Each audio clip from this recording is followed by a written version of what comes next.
નમસ્કાર દર્શક મિત્રો, તો ઇન્ડિયન ટાઈમ્સ ન્યૂઝમાં આપનું સ્વાગત છે। છોટાઉદેપુર જિલ્લાના વીજળી ગામે મકાનના છાપરા ઉડ્યા, મકાન માલિકને મોટું નુકસાન।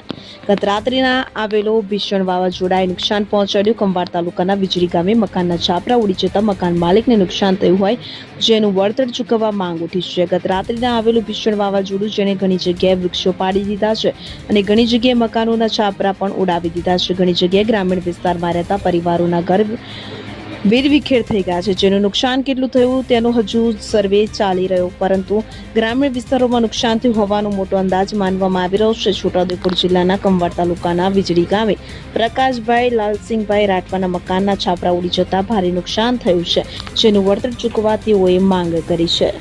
રાત્રે ભારે પવન આવવાથી અમારા ઘરના પતરા ઉડી ગયા છે અને ભારે નુકસાન થયું છે। તો અમારી સરકારશ્રીને એટલી માંગ છે કે યોગ્ય વળતર અમીને આપે એવી અમારી માંગ છે। મારું નામ રાઠવા પ્રકાશભાઈ લાલસિંહભાઈ, ગામ વીજળી, તાકાવડ, જિલ્લો છોટાઉદેપુર।